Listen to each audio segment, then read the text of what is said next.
syiarkan Islam gitu ya kepada teman-teman kita di luar sana. Jadi yuk teman-teman kita sama-sama meramaikan komunitas Yuki City ini untuk apa ya, meluaskan gitu ya kepada teman-teman agar terus menyadarkan bahwa Islam ini keren loh.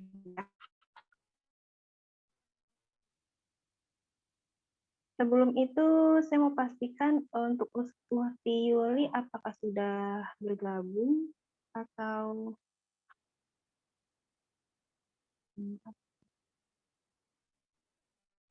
Ukti Yuli, teman-teman bisa dibantu apakah sudah join atau oke. Baik. Ini mau langsung kita mulai aja atau menunggu beberapa menit? Boleh dimulai aja sambil sapa-sapa terlebih dahulu. Oke, ya teman-teman di sini mungkin sudah mengenal saya Fitri ya, tapi ada juga mungkin yang baru sepertinya. Saya perkenalkan lagi ya, nama saya Fitri Nurhayati, panggil saja Fitri. Saya alumni Unpam dan kesibukan saya bekerja dan insya Allah setiap weekendnya menemani teman-teman di siang hari jam 1 siang di hari Sabtu. Jadi jangan bosan-bosan ya. Fitri lagi yang bawain. Wah, gitu ya. Mudah-mudahan akan ada masanya gitu ya. Akan ada masanya gitu. Jadi teman-teman, kita ini mau ngapain sih gitu ya di siang hari tengah bolong begini, ya Allah, lihat dong di luar panas guys gitu ya, enaknya ngapain sih nyalain kipas angin gitu kan, terus dengan volume nomor 3 terus tiduran di atas kasur gitu kan ya, aduh nikmat banget gitu ya, atau ada aktivitas lain misalkan di teras gitu ya sambil minum es gitu ya, terus temannya mungkin snack gitu ya, seharusnya seperti itu gitu. Makanya sih kita dikumpulkan di forum seperti ini misalkan sih. Nah teman-teman, oke, untuk yang seperti itu kita disingkirkan dulu lah ya, mungkin itu bisa nanti kita ini dulu deh, kita silaturahim dulu nih di forum ini gitu ya. Insya Allah nih ya, forum ini akan membawakan faedah gitu ya untuk berbagi ilmu gitu ya. Nah teman-teman, aku mau nyapa dulu nih, kira-kira siapa aja nih yang udah bergabung. Alhamdulillah sudah berkumpul 12 orang ya. Semoga dengan berjalannya waktu semakin bertambah. Oke, sebelum itu, saya punya aturan dalam forum. Aturan dalam forumnya apa sih? Nih, saya mau berbagi ya. Dan mohon disimak baik-baik. Aturannya adalah berpakaian muslimah, tidak membuka aurat. Jadi pastikan bagi yang on kamera itu menutup auratnya. Nah, terus on kamera itu harus loh. Jadi di sini siapa yang masih off kamera? Ayo kita intel. Siapa yang masih off kamera? Aturan forum di sini adalah harus on kamera. Kenapa sih gitu ya? Yuk saling menghargai gitu ya, satu sama lain gitu, biar semakin enak gitu kan kita berhadapan-hadapan gitu ya, mana kita udah nggak tatap muka langsung gitu ya. Sekarang waktunya lah gitu untuk kita saling melihat wajah-wajahnya, apakah ada yang berubah gitu kan ya. Berubah menjadi cantik insya Allah gitu ya. Atau Masya Allah ketolehannya gitu kan ya, kan nggak ada yang tahu. Oke, itu harus on kamera. Boleh off kamera asalkan ada alasan syar'i ya, misalkan kayak minggu lalu tuh lucu juga sih, ada yang minggu lalu ada yang sambil masak tapi dia tetap on kamera. Oke banget sih. Namanya siapa ya kemarin tuh, lupa deh. Aku Kak. Mana sih? Oh iya, Emang nama kamu Vera ya? Kemarin. Oh. Bukan, ini bareng sama temen, Kak. Iya, Kak. Oh, gitu. Masa nama kamu kayaknya Yes. Wening. Iya. Iya kan? Aduh, nama kamu berubah-berubah buatku bingung. Tapi tidak apa-apa. Orangnya tetap sama. Orangnya tetap Oke, iya. Minggu kemarin beliau bergabung ya, walaupun lagi sibuk-sibuknya tetap diikut gitu ya, tetap ikut serta gitu, Masya Allah biasa. Nah, off camera itu alasan syar'i ya, nggak boleh disengaja, males gitu kan, lagi nggak oke banget nih tampilannya, sambil tiduran nggak apa-apa kali ya, yang penting kan kuping aktif gitu kan. Kalau bisa jangan seperti itu ya, kita sesama muslimah gitu ya, di dalam satu forum ini harus saling menghargai gitu ya.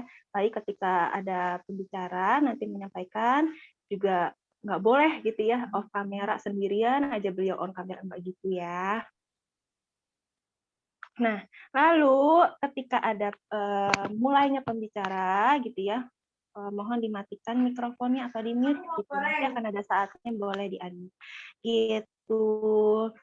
Nah, selain itu juga untuk teman-teman harus berpartisipasi aktif. Nah, maksudnya apa ya? Kalau misalkan ditanya semua pembicara, langsung tuh ya di-unmute gitu. Terus aktif dalam forum gitu ya, nggak hanya diam aja. Di sini kita perempuan semua, jadi jangan malu-malu untuk berpendapat atau berdiskusi. Gitu. Oh iya, selain itu, saya mau konfirmasi lagi, mau infokan pada teman-teman, kalau kita ini punya media sosial, komunitas kami, yaitu ada di Instagram, Facebook, Telegram, dan YouTube. Namanya apa? Namanya you_key_community. Jadi jangan lupa untuk di like, follow, like, subscribe. Gitu. Jadi untuk apa? Untuk meramaikan, gitu ya. Ada yang apa nih? Oh, giveaway. Oh, kayak ada yang ngusulin nih giveaway. Boleh banget. Oke, siap ya panitia.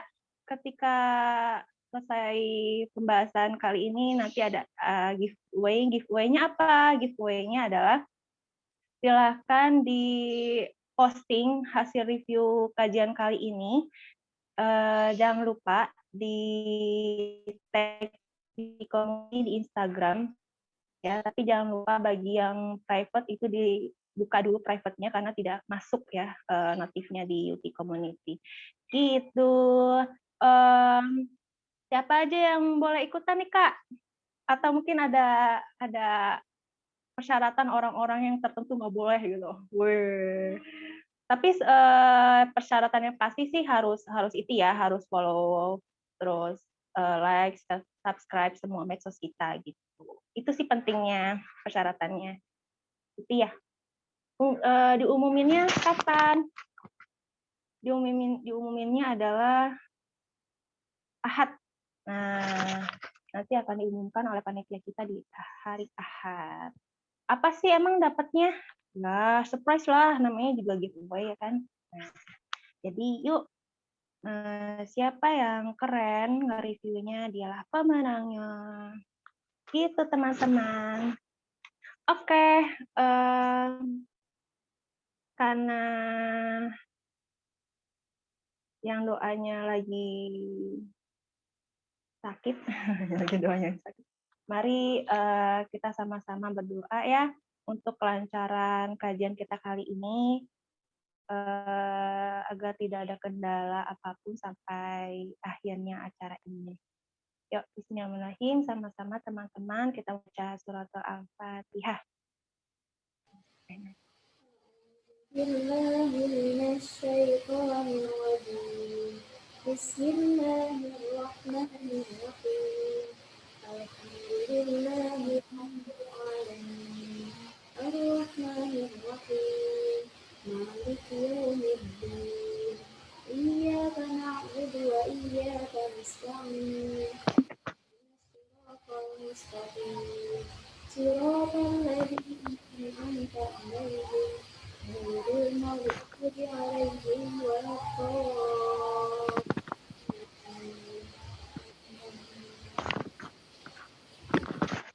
Alhamdulillah. Saya mengikuti. Oke. Baik, terima kasih yang sudah on kamera. Semoga tetap bertahan ya. Nah, info lagi, sekilas info. Setelah pembahasan ini selesai, jangan kabur dulu. Kita akan ada sesi foto bersama. Jadi bagi yang off kamera di awal, mungkin bisa dipersiapkan biar nanti bisa foto-foto bareng. Itu ya teman-teman. Oke, aku mau sapa. Sebelum sapa aku mau ini dulu sih, mau tanya-tanya dulu nih ke teman-teman. Kira-kira kali ini pembahasan apa sih? Kayaknya berat banget ya guys. Coba di-unmute ya. Kita mau bahas apa hari ini? Kayaknya, aduh. Kita mau ngomongin koruptor guys. Waduh, koruptor ya. Kayaknya ada yang merasa bosan nggak ngomongin koruptor? Kok aku bosan ngomongin koruptor mulu? Kayaknya udah menjadi khas negara kita. Waduh, ngeri banget kalau udah jadi khas negara.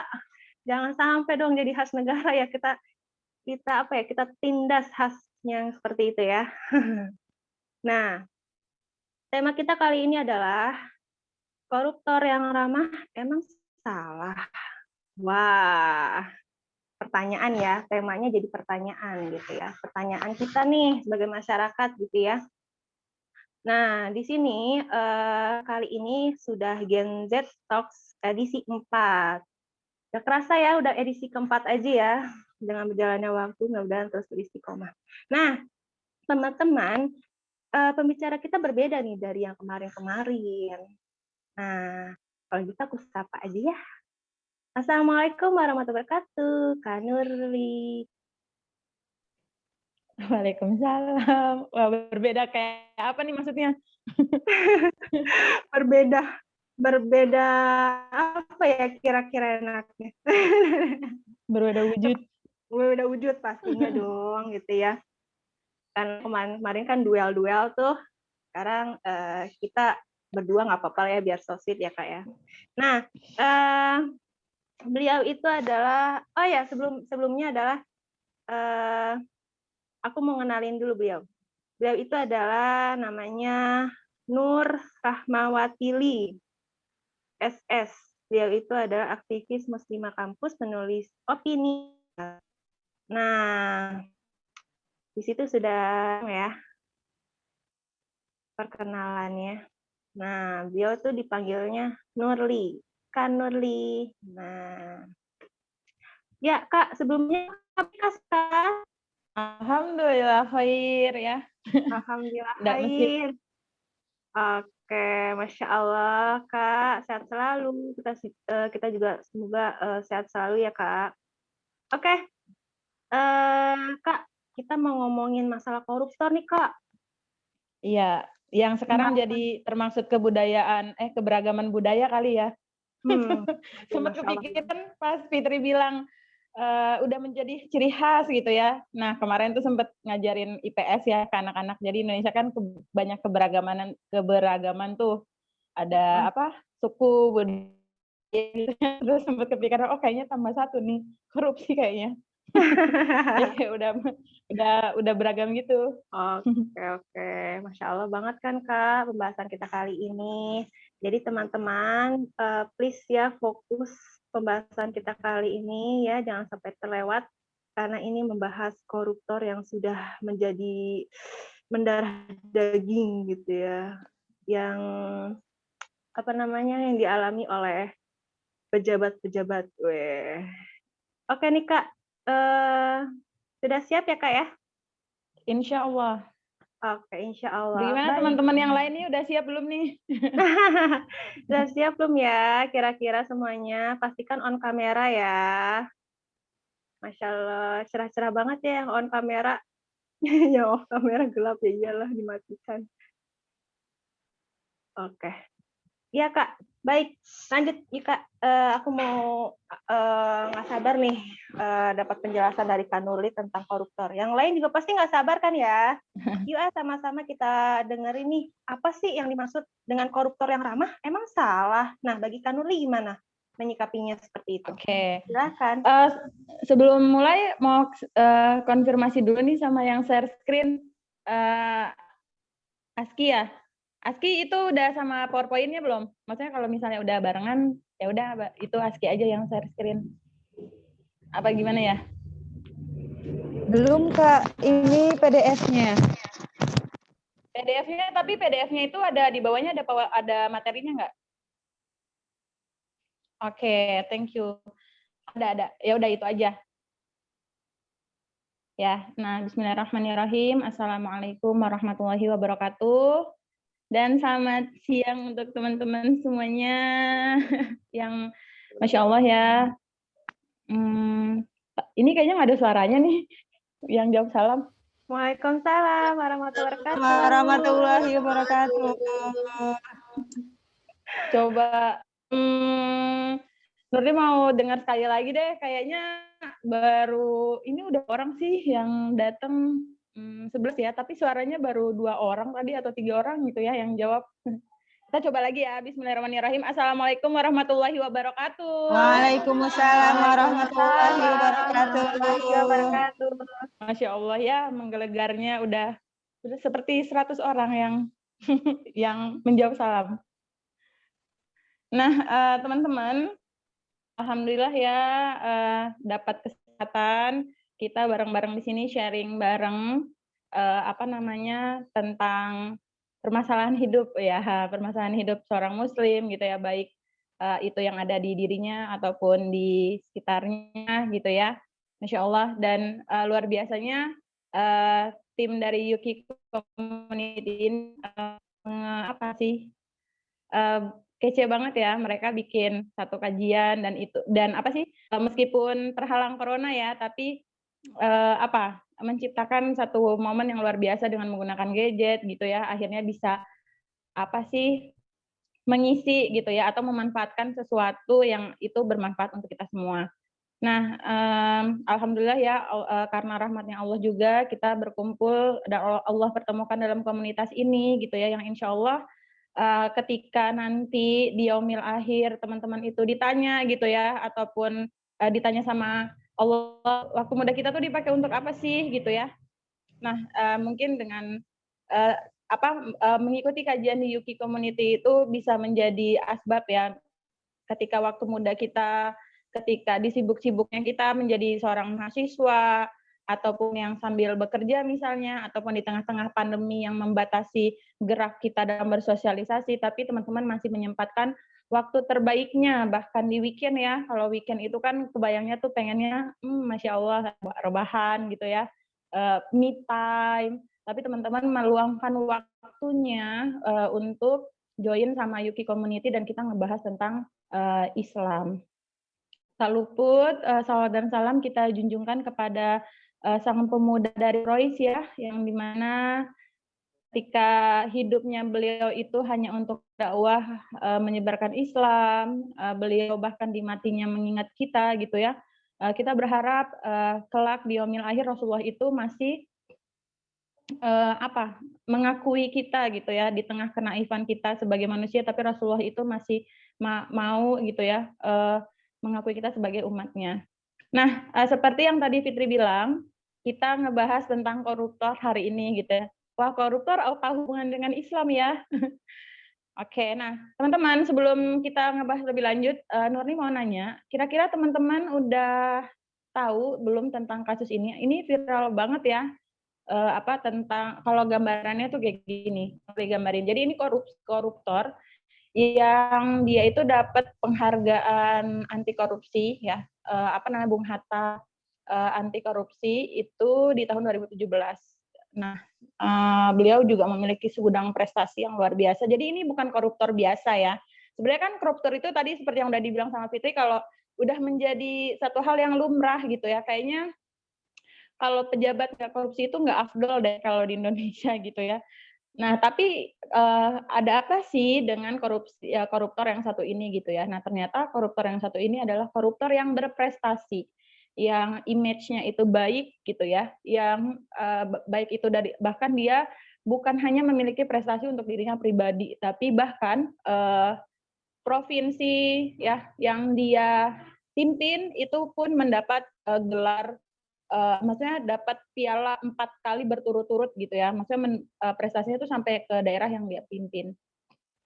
Nah, kira-kira teman-teman ketika sudah tahu tentang berita ini atau yang lagi viral ini, ataupun ketika yang belum tahu misalnya kayak baru tahu tadi gitu ya, sekilas infonya, kira-kira apa sih di benak teman-teman ketika melihat berita ini? Boleh, siapa yang mau jawab? Mungkin jawaban, biar nggak berantem, ini dulu kali ya. Raise hand dulu kali. Yang mau nyampein opini. Apa sih di benak teman-teman ketika ngebaca berita ini?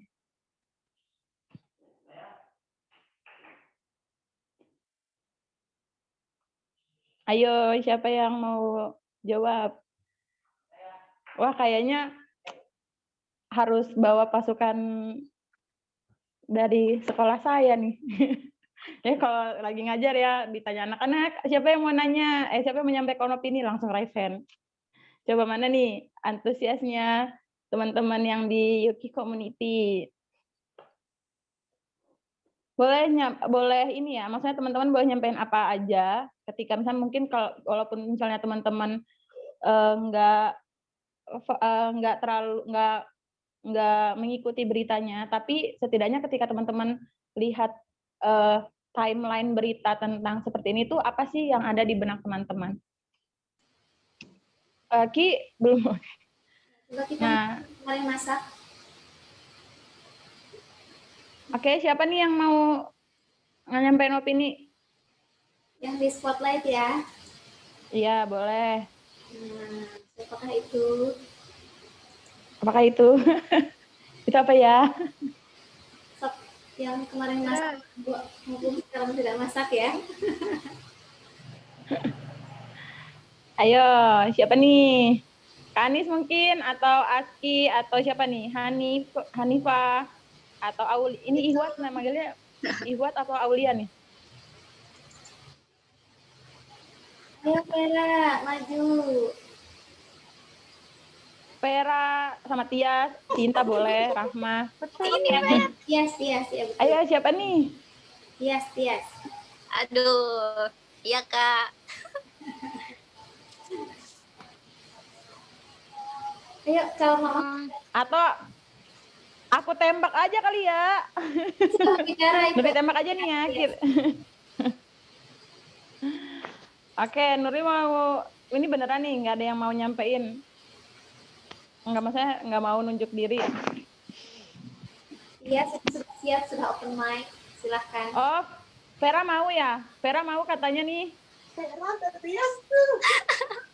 Oh, Vera sama Tias ya? Oke, boleh. Apa sih pendapat kalian lihat berita ini gitu ya? Koruptor dengan segudang prestasi. Kalau menurut aku sih apa ya? Kayaknya di Indonesia itu kalau misalnya ada berita tentang korupsi atau kayak gimana, korupsi sih yang udah kayak jadi budaya gitu kan.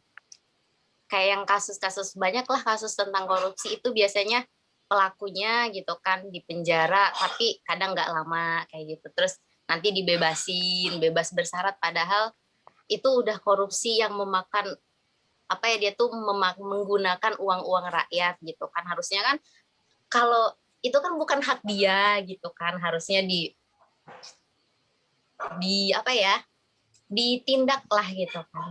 Nggak harus dikasih, dia aja makan uang rakyat itu tanpa rasa kasihan gitu. Terus setelah dia dihukum kenapa harus dikasihani kayak gitu. Jadi karena kayak gitu budayanya, jadi yang korupsi-korupsi tuh kayak ya udah sih nanti juga nggak gimana-gimana. Jadi mereka Nanti itu juga korupsi gue keluar gitu ya. Iya, jadi ya udahlah gitu. Oke. Kita makan sambal gitu kan, nagih terus gitu. Wah, nagih terus ya. Iya, biasanya kan koruptor itu kan image-nya buruk ya, haus kekuasaan, haus harta gitu ya. Mereka nggak punya rasa empati kepada rakyatnya. Nah, tapi ini berbeda. Beliau ini terkenal sangat berprestasi ya, bahkan lumayan mengharumkan. Nah, dari segi harta nggak usah diragukan ya. Bahkan dia prestasinya kalau nggak salah dari bupati itu udah kece banget gitu. Masih ada Nah, nggak? ada lagi yang mau nyampain pendapatnya ketika melihat berita yang luar biasa ini? Atau Vera mau nambah? Tadi siapa sih, Vera apa Tias ya yang ngomong? Tadi Tias, Kak. Oh, oke, tadi Tias. Ada lagi yang mau ditambahin nggak? Atau mau sharing lagi? Misalnya, nggak gitu Kak, nggak apa-apa kok walaupun dia punya segudang prestasi gitu ya. Ya dia ngambil-ngambil aja. Kak, aku mau nambahin dong. Oh boleh banget. Tahu nggak pas? Sebenarnya aku nggak tahu berita tentang ini. Nah, pas kamu nge-share, aku langsung keinget teman-teman pernah nggak sih dulu tuh ngeliat iklan di TV yang Demokrat yang kita anti korupsi yang tangannya tuh sambil kayak gini. Pernah lihat nggak iklan itu di TV?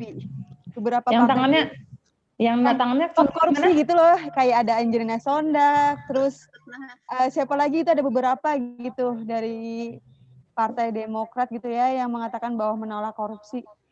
Partai Demokrat atau PDI gitu, aku lupa deh, yang iklannya seperti itu. Mungkin di sini teman-teman ada yang pernah lihat iklannya. Nah, setelah selang beberapa tahun iklan tersebut kan akhirnya malahan yang iklan itu dia malah terjerat korupsi ya, tiga-tiganya gitu. Nah, jadi kan akhirnya kita mikir, dia nggak punya rasa malu ya, udah itu kesebar kemana-mana, tapi dia korupsi gitu. Akhirnya kan kita mikir, ini mah percuma kita juga percaya gitu ya sama politik, akhirnya juga kayak gini-gini juga. Akhirnya kalau ada berita kayak gini, munculnya, biasa udahlah, mau diberantas juga pasti kayak gitu-gitu lagi. Akhirnya muncul di diri tuh, udah kebal gitu dengan berita kayak gini gitu. Kalau aku ya, gitu kan. Oke. Nah, itu ya. Mungkin karena udah saking terbiasanya gitu ya kita dengan keberagaman. Maksudnya gini, budaya korupsi itu sendiri akhirnya membuat kita itu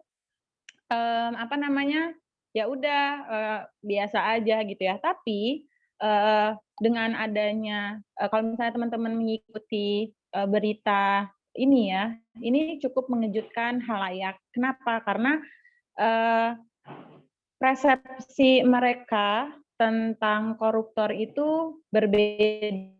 Berbeda tuh berbeda dalam arti enggak pemimpin yang berprestasi, yang terkenal ramah, ya beliau ini terkenal ramah gitu ya, terus tidak haus kekuasaan dan sebagainya, tapi dia terjerat loh gitu ya.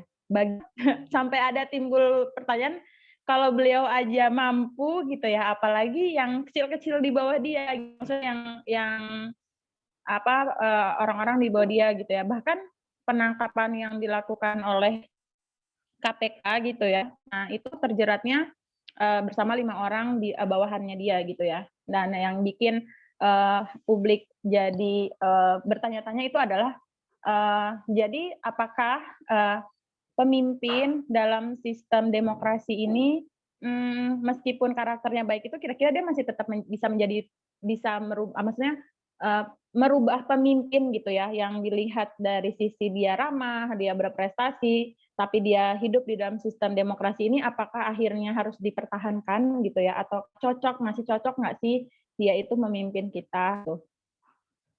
Nah, itu mungkin sekilas tentang berita ini ya. Jadi di sini itu mau dikaitin nih, apa sebuah kepribadian itu,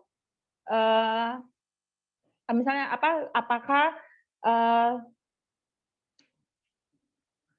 kepribadian seseorang itu akhirnya berhubungan nggak sih dengan sistem kenegaraan atau apa sih namanya kebiasaan dari kebiasaan dari dari kebiasaan yang dilakukan ketika berhubungan dengan sistem kekuasaan yang ada di dalamnya gitu. Karena tadi ya bilang kalau koruptor itu khususnya sekarang kita udah punya fakta nih bahwa koruptor itu bukan hanya berimage buruk doang, tapi ternyata ada loh koruptor itu yang image-nya atau kepribadian karakternya itu dikenal baik, tapi dia juga terjerat korupsi di dalam sistem demokrasi itu sendiri gitu, maksudnya di sistem hari ini. Nah, coba di slide selanjutnya. Nah, sebelum kita masuk apakah akhirnya berkaitan antara koruptor yang ramah gitu ya dengan karakteristiknya dia gitu ya. Nah, kita akan ngebahas tentang karakter versus sama akhlak yang ada di dalam Islam. Sebenarnya kalau secara definisi itu akhlak sama karakter itu hampir sama ya, cuma bedanya kalau secara KBBI karakter itu dia tabiat ya, sifat-sifat yang itu khas gitu dari seseorang yang akhirnya membedakan dia dengan orang lain. Pun dengan akhlak. Kalau akhlak itu berarti dia lebih spesifik gitu ya. Dia merupakan perwujudan dari suatu karakteristik seorang muslim ya berdasarkan pola sikapnya dia. Pola sikap itu kan berarti berhubungan dengan realisasi perilakunya, bagaimana ketika dia berinteraksi dengan orang lain, bagaimana ketika dia berbicara, bagaimana ketika dia melakukan ini dan itu, bagaimana ketika dia memenuhi hajatnya dia gitu ya, yang itu berbentuk sikap gitu ya. Nah, makanya di sini khususnya di dalam Islam gitu ya, karakteristik atau ciri khas seseorang itu bisa dilihat dari bagaimana mafhumnya dia. Mafhum itu pemahaman yang akhirnya akan menjadi petunjuk gitu ya, atau menjadi informasi dia itu mau melakukan seperti apa dan bagaimana gitu ya. Namun bukan hanya sekedar pemahaman gitu ya, tapi memiliki dua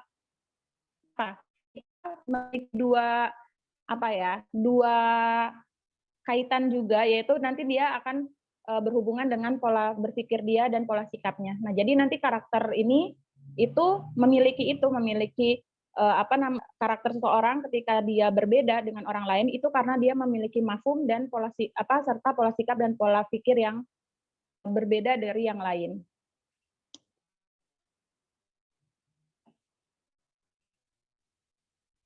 Ada saksya yang unik.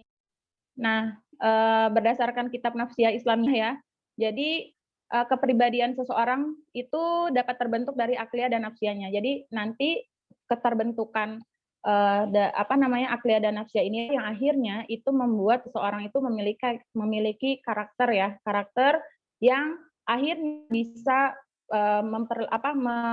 membuat dia itu ketika berpikir seperti apa, ketika melakukan ketika merealisasikan sesuatu seperti apa, ketika dia berinteraksi itu bagaimana, ketika dia melihat berkuasa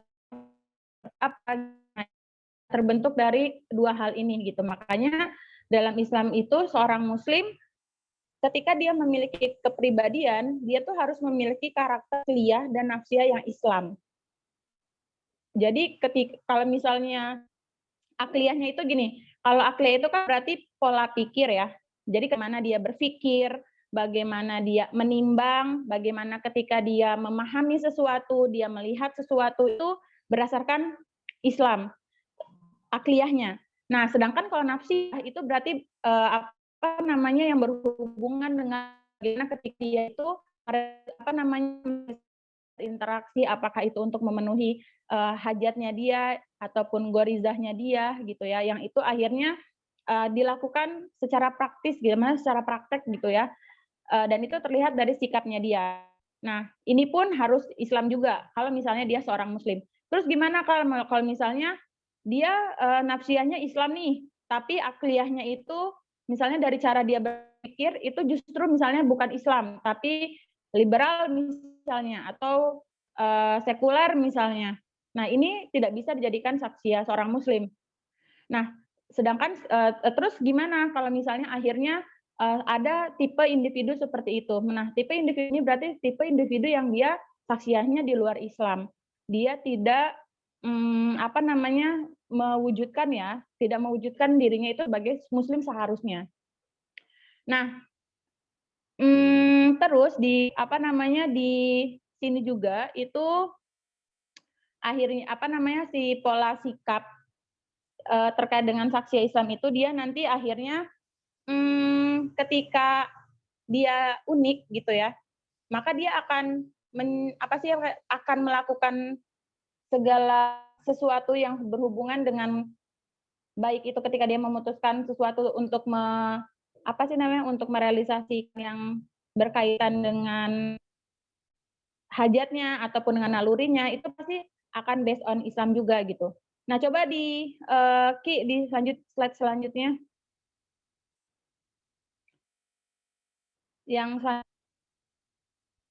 Nah, bukan yang di atasnya. Di atas rumus saksiyah. Nah, ini rumus Islam yang untuk membentuk sebuah kepribadian ya. Kepribadian menurut Islam itu akhirnya dia harus paham dengan rumus saksiyah ini. Jadi ketika seorang muslim itu berharap di saksiyah Islam, bukan punya ya saksiyah Islam itu, maka dia harus memiliki nafsiyah yang islami dan akliyah yang islami. Kalau misalnya nafsiyahnya islami tapi kurang di akliyahnya ataupun sebaliknya, ini berarti dia tidak termasuk di saksiyah yang Islam dan dia tidak menjadi karakter yang unik. Nah, kalau di bukunya Ustadz Felix itu namanya karakter yang kacau ya. Kenapa? Karena ketika dia misalnya taruhlah dia memiliki pemikiran yang Islam, pola pikirnya Islam nih, tapi tidak terwujud dari tidak sinkron dengan nafsiyahnya. Misalnya dia tahu nih tentang hukum syara, dia tahu tentang pokoknya banyak tentang Islam gitu ya, dia bisa berpikir bagaimana ketika Islam begini dan begitu gitu ya, tapi ternyata dia nggak melakukan itu dalam perilakunya. Nah, ini tidak bisa dikatakan dia adalah seorang muslim memiliki saksiyah Islam.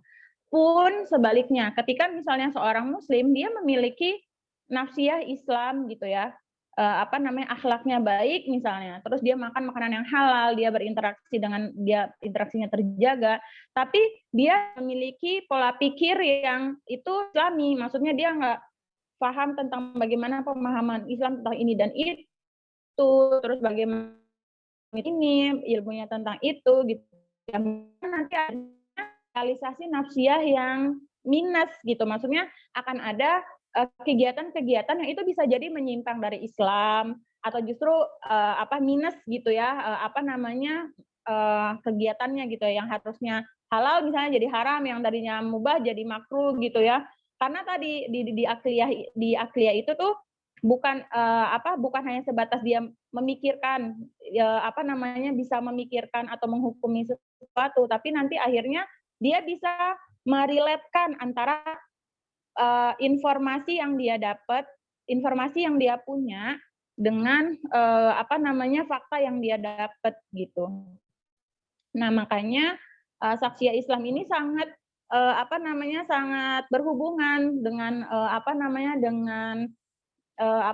berhubungan dengan akliyah Islam itu sangat berhubungan dengan nafsiyah gitu. Untuk apa? Untuk membentuk kepribadian seorang muslim. Next. Nah, jadi di sini apakah cukup gitu ya ketika kita itu ngelakuin rumus saksiyah gitu ya? Cukup nggak sih ketika kita itu melaksanakan itu untuk khususnya untuk individu gitu ya, berdasarkan hukum syara gitu. Nah, di sini jawabannya nggak cukup. Nah, kenapa jawabannya nggak cukup? Karena tadi ya, individu itu dia nggak hidup sendiri gitu ya, tapi dia membutuhkan orang lain di sekitarnya dia, membutuhkan aturan, maksudnya membutuhkan lingkungan, membutuhkan hal yang lainnya gitu ya, untuk yang akhirnya merealisasikan itu secara sempurna. Ki di bawahnya lanjut. Nah, ini ya, kebayang nggak kalau ini tuh ilustrasi yang mungkin tadi saya sempat nyari ya, ilustrasi apa sih yang cocok bisa menggambarkan ketika seorang individu tuh dia memiliki maksudnya dia tuh hanya memiliki saksi, misalnya orang Muslim ya, dia memiliki saksi Islam sendiri, sedangkan orang lain ataupun negara yang berada di dalamnya itu justru berbeda gitu ya dengan dia. Nah, akan jadi seperti ilustrasi ini. Dia akan sekuat-kuatnya itu dia tidak tidak akan kuat gitu ya. Maksudnya tidak sebanding dengan ketika orang-orang yang di sekitarnya dia, misalnya lingkungan masyarakatnya dan penjagaan negaranya itu tidak mendukung dia. Nah, ini kan kita merujuknya ke saksiya seorang muslim. Jadi ketika seorang muslim itu berharap memiliki saksiya muslim, saksiya Islam, maka yang dia bukan adalah lingkungan masyarakat yang mendukung saksiya Islam tersebut, berarti masyarakat yang Islami.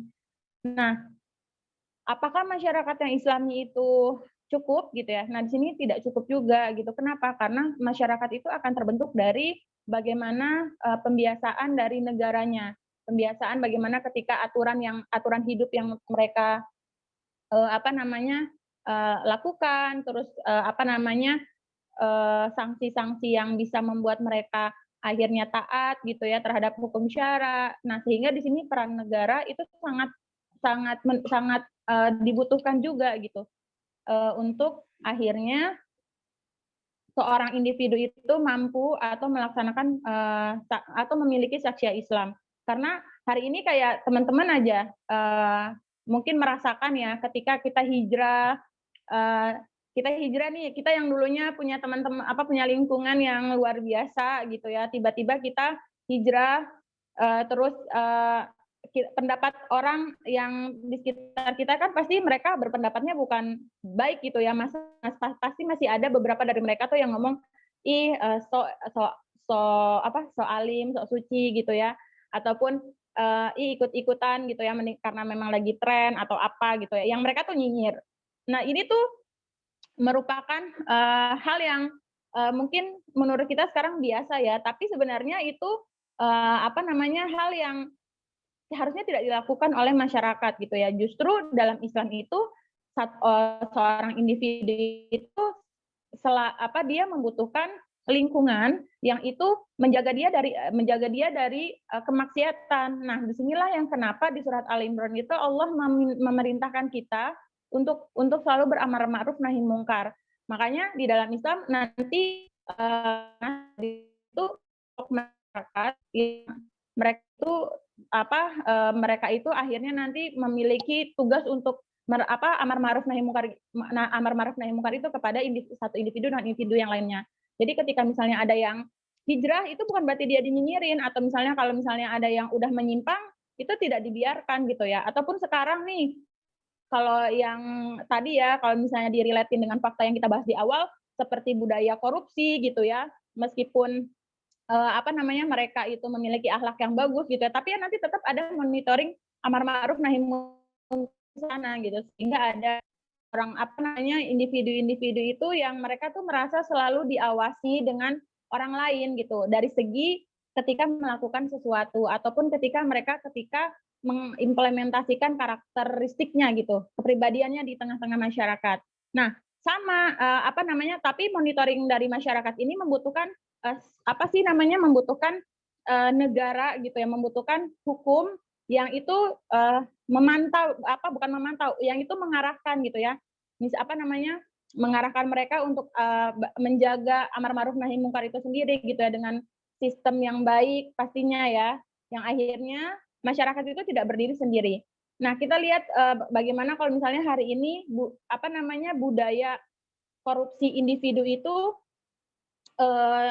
korupsi yang dilakukan oleh partai ataupun individu itu tidak sudah menjadi budaya ya, maksudnya sudah menjadi budaya karena memang penjagaan terhadap negara itu, sistem negara itu mendukung gitu. Kan bukan hal yang tabu lagi ya kalau misalnya dalam hal masalah mahar politik itu kan mahal ya. Jadi yang mau memimpin orang yang mau dapat kekuasaan atau tempat itu dia harus membayar mahal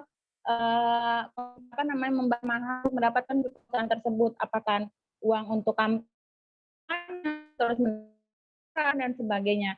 Kalau misalnya dia nggak bisa membayar, dia pasti memiliki pendukung-pendukung yang kuat, apakah itu dari partai-partai besar atau dari pengusaha-pengusaha yang memiliki modal besar gitu, sehingga akhirnya nanti ketika dia masuk ke dalam kekuasaan, maksudnya masuk ke dalam pemerintahan, yang dilakukan untuk dia karena sudah mengeluarkan modal besar, akhirnya dia harus mengembalikan modal yang dia, maksudnya mengambilkan modal, mencari keuntungan gitu ya dari kekuasaan yang sudah dia dapat. Jadi di sini tuh makanya udah menjadi penjagaan terhadap negara, penjagaan terhadap individu dari satu negara di dalam negara itu sangat berpengaruh gitu, terutama kayak tadi ya contoh kasus si koruptor itu gitu. Jadi di sini walaupun si koruptornya itu adalah dia orang yang berprestasi, dia itu orang yang baik gitu ya, meskipun dia tak tersentuh, tapi tetap ada ada dorongan agar dia tuh melakukan hal tersebut. Nah, ini yang kenapa akhirnya peran Saksya Islamiyah itu butuh juga untuk peran negara. Jadi ketika individu itu akhirnya dikonsepkan oleh negara agar misalnya terjaga ketaatannya dengan negara itu menerapkan Islam secara kafah, baik itu dari sisi politik ya, terus dari sisi dari sisi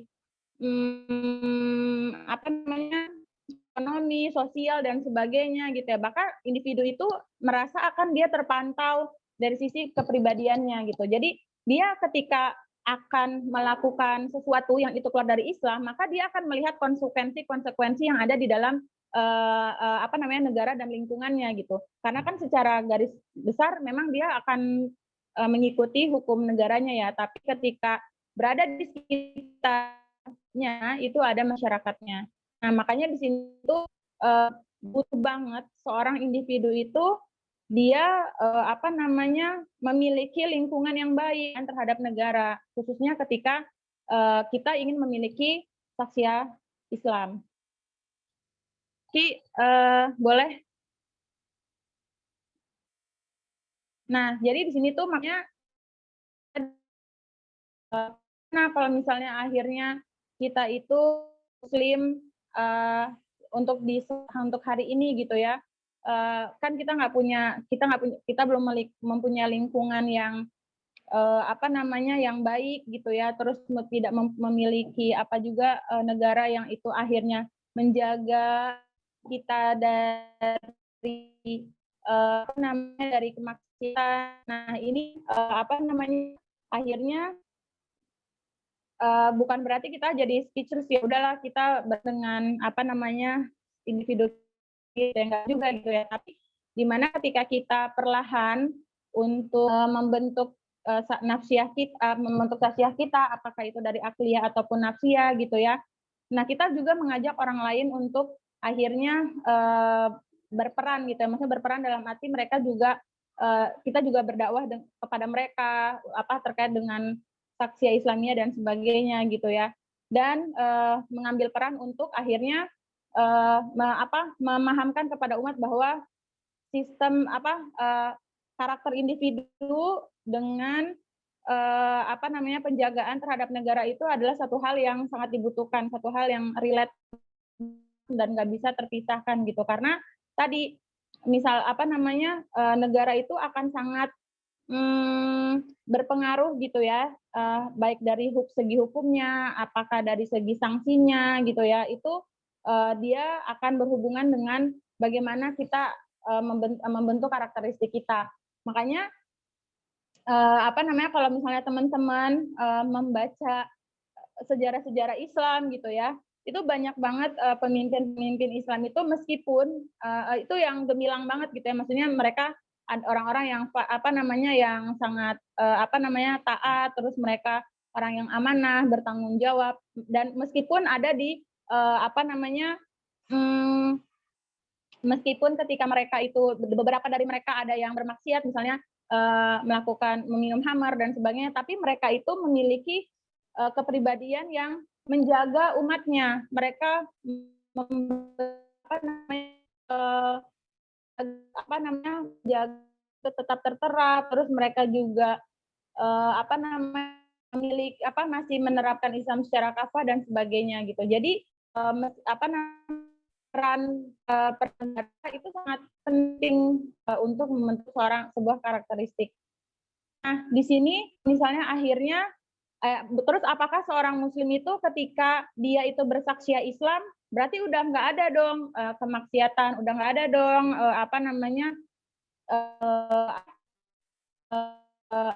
pokoknya hal-hal buruk. Nah, ini juga nggak bisa dipikirkan seperti itu ya. Kenapa? Karena tadi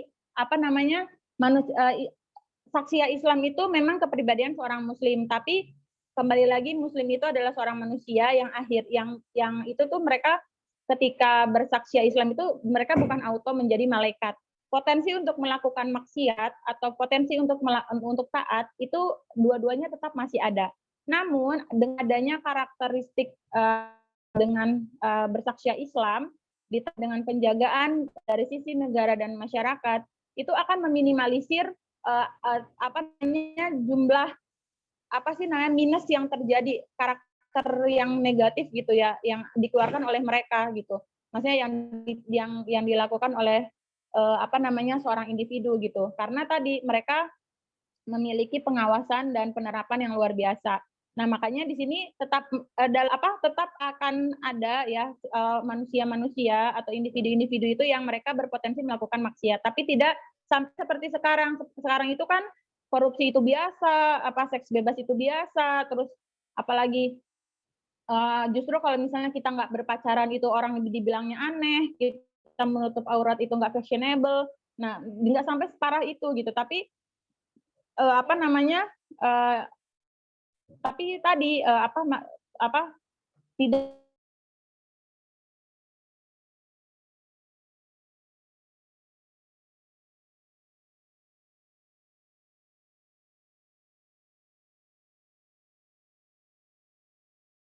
selama 13 abad gitu ya.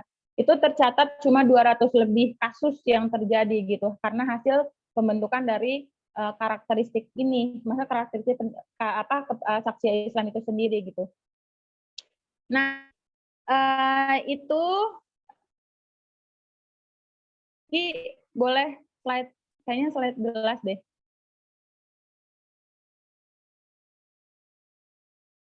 Itu dari Nurli. Jadi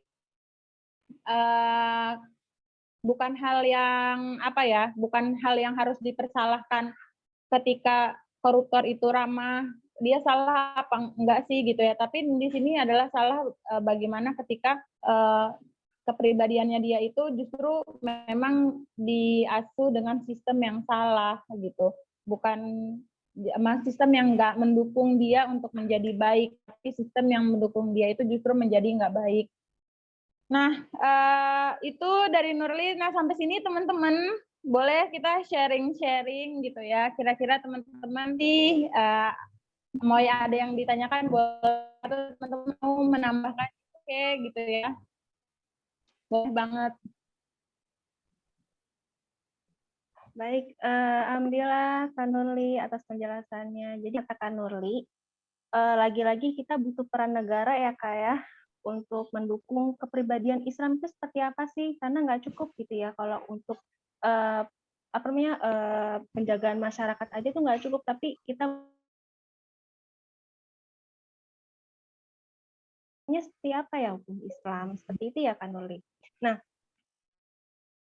Nurli terkait kasus ini, ngulik-ngulik biasalah, kita kan termasuk negara yang nomor berapa sih untuk netizen terkepo, terjulit gitu, dan kita dapat juara gitu ya karena Masya Allah komentarnya itu.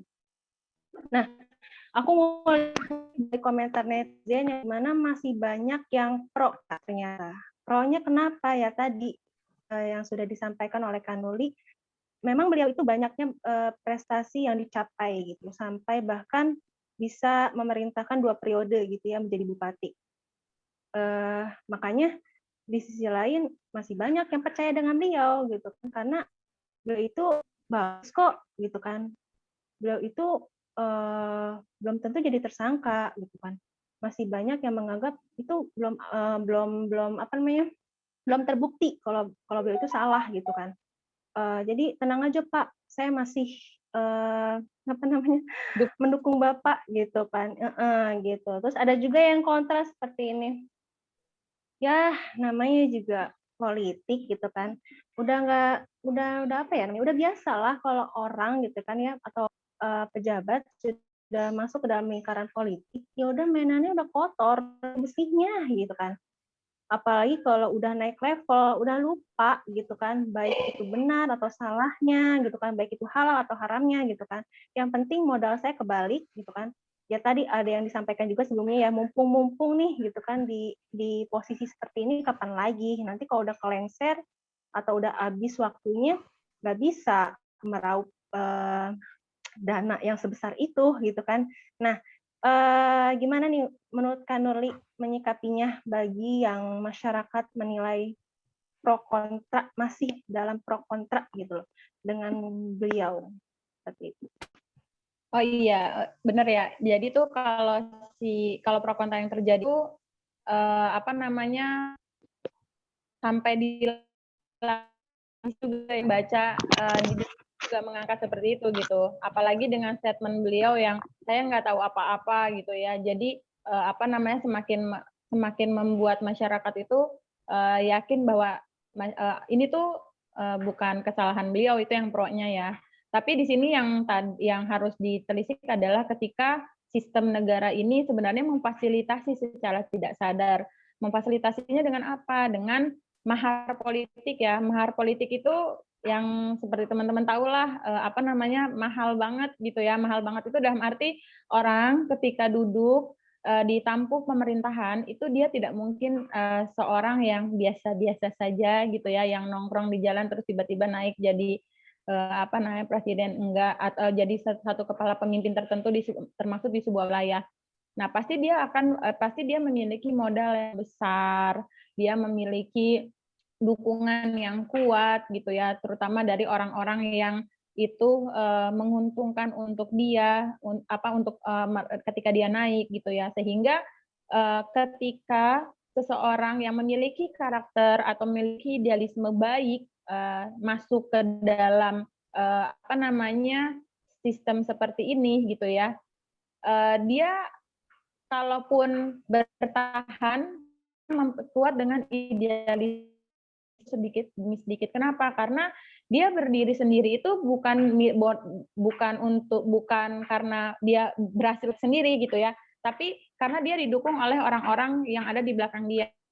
Ketika dia naik, lihat masyarakat aja, tapi dia akan melihat akan sangat bergantung kepada apa namanya, orang-orang yang di belakang dia sebelumnya, sehingga pasti adalah balik modal, dia nggak korupsi, dia akan apa namanya, meluncurkan apa sih namanya, kayak semacam apa namanya, pelicin-pelicin gitu ya, semacam permainan politik yang itu memiliki keuntungan untuk partainya dia misalnya, atau orang-orang yang pernah mendukung dia, ataupun kapital-kapital yang pernah memberikan modal kepada dia gitu ya. Jadi kayak nggak ada freelance itu nggak ada di dalam sistem demokrasi. Dan dia diberikan modal, otomatis dia akan balik modal. Berbeda makanya dengan Islam naik ya, bukan masalah modal itu yang diperlukan gitu ya. Bahkan kan sekelas bin Abi Thalib aja tuh pingsan gitu ya ketika diangkat jadi khalifah pada saat itu gitu, karena dia tahu beratnya seperti apa. Tapi berbeda dengan hari ini, ketika ada uang it's okay gitu. Nah makanya untuk akhirnya masyarakat yang menyikapi ini mungkin lihat dari sisi karakternya beliau gitu ya, karakter itu memiliki segudang prestasi dan sebagainya. Tapi mereka lupa bahwa apa sih yang akhirnya melahirkan beliau itu menjadi seperti itu. Maksudnya apa sih yang akhirnya membuat beliau itu dengan mudahnya gitu ya, ataupun dengan keterpaksaan dirinya akhirnya itu melakukan itu gitu ya, kalau misalnya itu akhirnya benar terjadi gitu. Nah, Ini kan berarti mereka harus paham bahwa ada muyul, ada kecenderungan. Jadi gini, seorang individu tadi sebenarnya Nuril lupa menyampaikan ya. Jadi saksiyah seorang muslim itu atau saksiyah seseorang itu dia muyul, akan memiliki kecenderungan, sehingga ketika dia melakukan sesuatu itu akan berhubungan dengan muyulnya itu, kecenderungannya tersebut. Nah, kecenderungannya yang berhubungan dengan mafhumnya, pemahamannya. Jadi kalau misalnya pemahamannya itu Islam, maka kecenderungannya itu akan buat sesuatu yang sesuai dengan Islam, sesuai dengan yang Allah perintahkan itu seperti apa, sesuai dengan aturannya Allah itu bagaimana, Rasulullah itu mencontohkan seperti apa. Nah, itu yang akan terjadi. Tapi kalau misalnya muyulnya pemahamannya itu pemahamannya Islam tapi kecenderungannya itu bukan Islam, maka yang terjadi bukan karakter seperti itu gitu. Karakter itu tidak maksudnya karakter baik itu nggak akan terjadi pada dia lah, kepribadian Islam itu nggak ada pada dia. Ataupun ketika misalnya itu memiliki pemahaman bukan Islam, tapi muyulnya itu Islam, muyul itu cenderungannya Islam, maka di sini yang terjadi akan terjadi kesesatan gitu ya, akan terjadi hal-hal yang justru dia hanya pengennya sesuai dengan hukum syara, tapi ternyata itu salah gitu ya, menyimpang bahkan atau tidak sesuai dengan koridor syara. Nah, hal-hal ini yang harusnya dilakukan oleh dilihat oleh masyarakat bahwa ketika mereka berdiri yang harusnya mereka itu yang dikenal baik gitu ya, mereka itu yang dikenal berprestasi, mereka itu yang dikenal hebat gitu ya. Tapi ketika masuk menjadi itu kenapa sih mereka itu memiliki kecenderungan itu yang jauh dari idealisme yang benarnya. Apalagi ketika dia adalah sosok muslim, ketika mereka itu akhirnya membuat kepribadian dia itu seolah-olah berubah gitu. Dengan mudahnya dia misalnya amanah, dia tidak bertanggung jawab gitu ya, dengan mudah yang bukan ya. Gitu. Nah, tapi masyarakat hari ini tuh tidak melihat itu. Karena budaya korupsi itu kan bukan 1-2 orang ya yang melakukan ya. Meskipun memang sebagian itu masih mendukung dan sebagainya gitu ya, harusnya masyarakat itu melihat bahwa kenapa sih kepribadian orang-orang yang hebat, yang kompeten ini itu bisa lemah di mata ketika mereka itu berhasil meraih kekuasaan. Nah, tapi itu tidak dilirik sama mereka. Justru mereka melihat dia sebagai individu gitu ya, bukan apa sih yang membentuk karakter dia sampai bisa setega itulah bahasanya gitu. Itu kalau menurut Nurli ya, makanya di sini kita tuh sering dapat, jadi itu kita itu bukan hal yang tabu lagi kalau misalnya kita dapat pemimpin akhirnya seperti itu gitu ya, kalaupun mereka itu memiliki sikap yang baik, tapi karena mereka itu harus memiliki mereka itu masuk ke dalam sistem demokrasi yang sistemnya itu membuat mereka harus memiliki modal untuk naik yang sangat mahal gitu ya. Akhirnya mereka juga ketika memimpin ya mereka akan mencari balik modal dulu sesuai dengan keuntungan yang mereka dapat.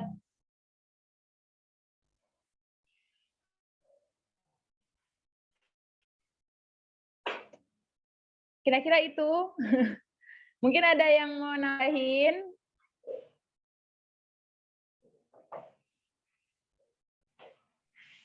Baik, Kak Nurli. Jadi gitu ya, teman-teman. Lagi-lagi semua balik lagi kepada kepribadian lagi gitu ya, Kak. Nah,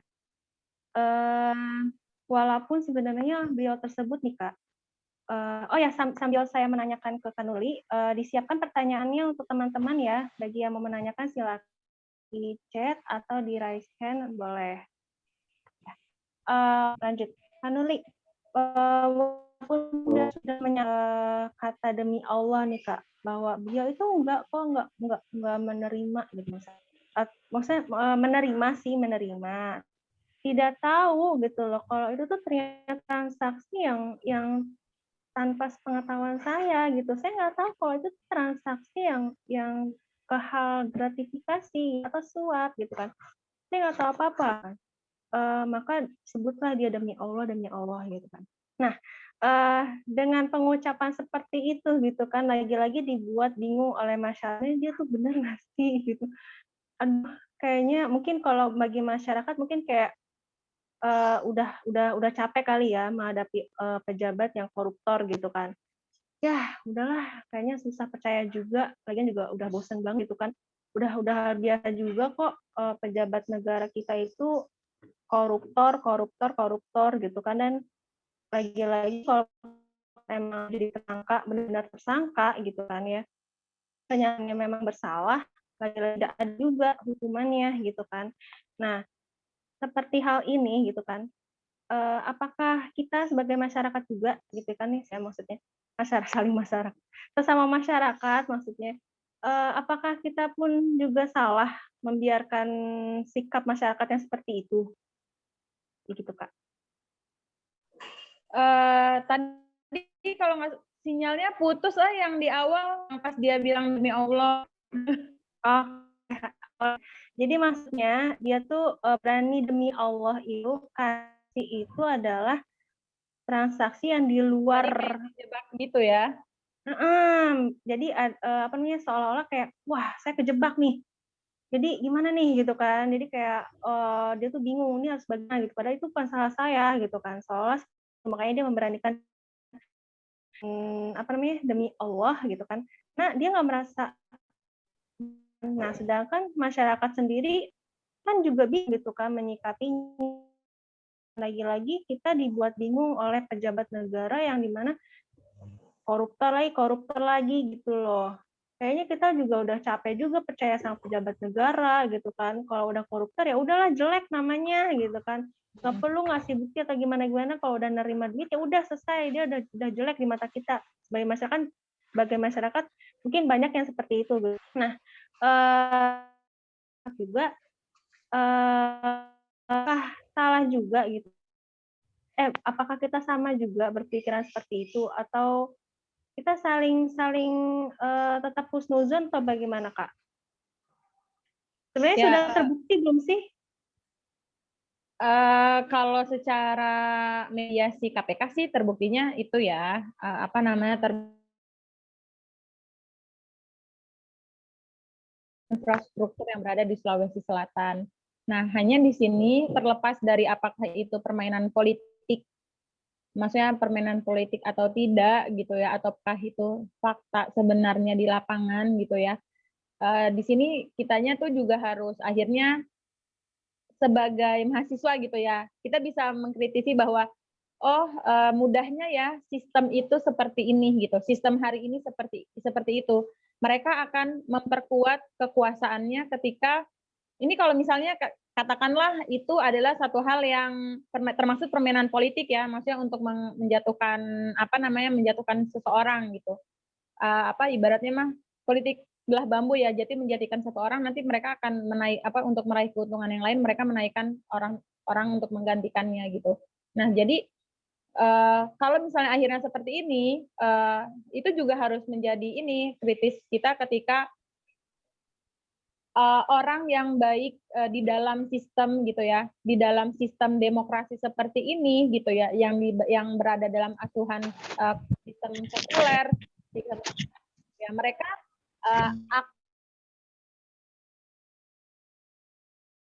akan melihat dijebak gitu ya.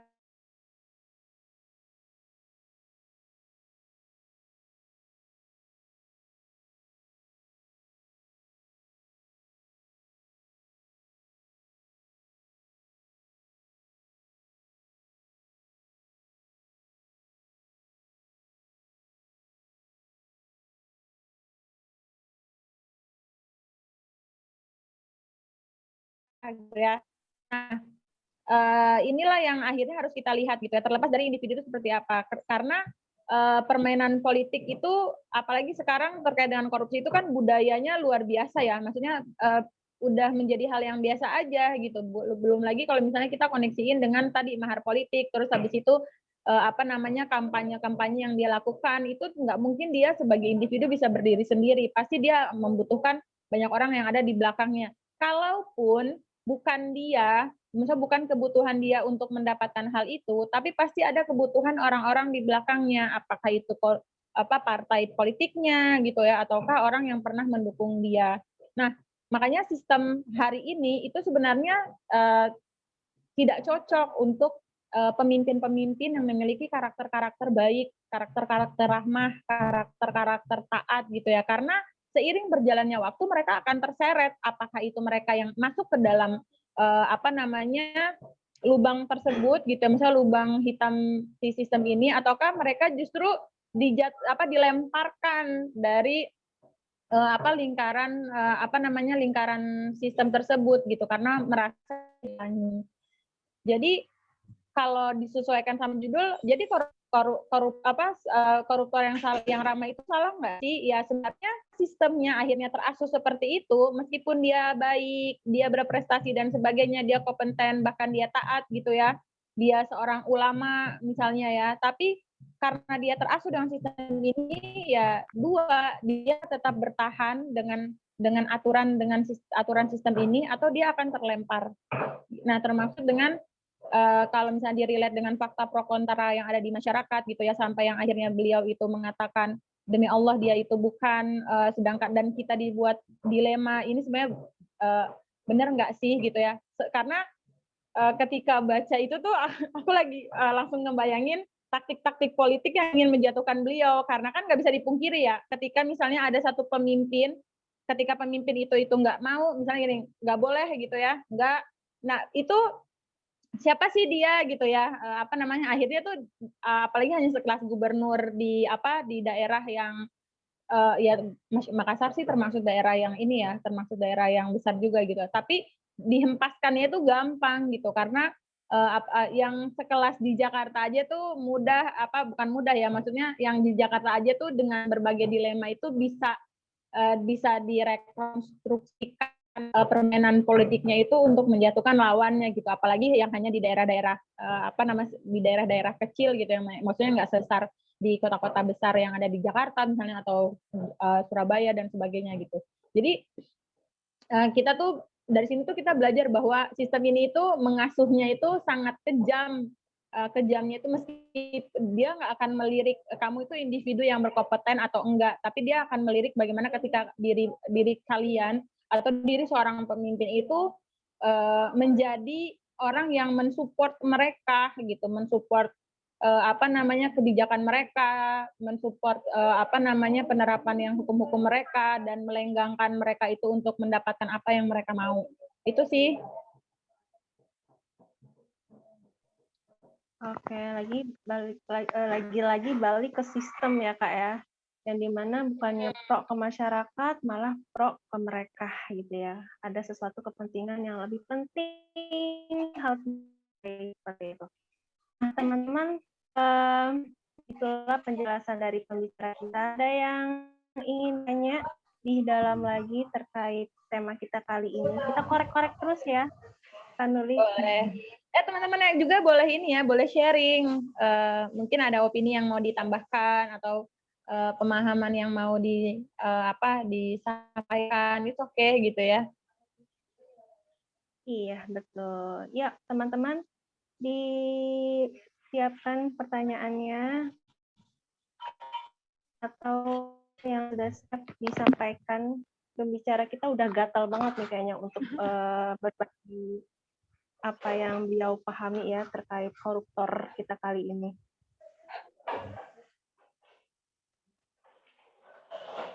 Kita dalam kamera kan ya?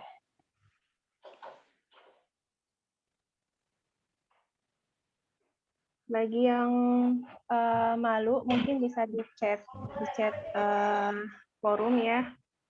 Nanti disampaikan, langsung dijawab juga oleh Kanuli. Nah, sebuah pertanyaan. Atau mau ditunjuk? Kira-kira Oh, siapa tuh? Panitia. Ya. Oh. Mohon maaf sinyalnya kurang bagus ya. Kira-kira ini kan teman-teman mahasiswa yang mungkin bisa jadi kebanyakan di antara kita itu tahunnya ya SPP kuliah doang. Dalam artian, aduh aku lulusnya kapan gitu ya. Nah, penting nggak sih mahasiswa tuh membahas perkara yang seperti ini tentang korupsi dan ngaruh nggak sih ke kita ini kebijakannya? Mungkin itu bisa lebih dipaparkan lagi, Kak. Kak, maaf boleh diulang? Iya. Di sini sinyalnya kurang bagus ya, mohon maaf. Ya, jadi eh, kita ya namanya manusia ya senantiasa bersifat egosentris kebanyakan. Nah, kemudian menanyakan apa ya manfaatnya kalau kita itu bahas-bahas tentang hal ini, tentang koruptor, korupsi. Apakah itu tuh sekedar kisah orang-orang di luaran sana, ataukah memang ada pengaruhnya kepada kita sebagai ya rata-rata di sini mahasiswa ya, atau kepada masyarakat secara umum. Nah, karena seringnya dengar koruptor ditangkap, koruptor itu seolah-olah biasa gitu loh. Nah, seberapa besar sih sebenarnya efeknya kepada kita yang itu? Bagaimana jelas? Jelas. Efeknya ketika kita itu akhirnya kalau yang Nurli tangkap tuh efeknya ketika kita memperhatikan apa yang terjadi dalam kehidupan sehari-hari termasuk dengan masalah ini dengan Islam gitu ya Kak, benar nggak? Ya, lihat dari segi untung ruginya penting nggak sih kita tuh bahas dan tahu tentang koruptor? Tentang koruptor aja nih Kak. Ya, kalau dari segi mahasiswa ya harusnya penting ya. Kenapa? Karena kita itu terkenal dengan penyambung lidah masyarakat gitu ya. Sosok kritis, sosok idealis, sosok apalagi perjuangan ya di tengah dilema mahasiswa hari ini tuh posisinya dia itu masih lekat dengan tadi karakter-karakter tadi kritis, dia itu perwakilan, dia itu peluang gitu ya. Mereka itu orang yang yang bisa mereka itu peka dengan yang mereka punya, berpengetahuan, peka dengan fakta, berpengetahuan gitu ya, sehingga masalah-masalah yang justru ada di sekitar mereka itu harusnya menjadi ini ya, menjadi makanan mereka sehari-hari. Tapi apakah hanya dibahas? Tentu tidak gitu ya. Nah, hadirnya mahasiswa itu seperti merupakan kehadiran intelektual di dalam tengah masyarakat. Nggak bisa dipungkiri lah kita hari ini adalah kita menjadi generasi di masa depan gitu.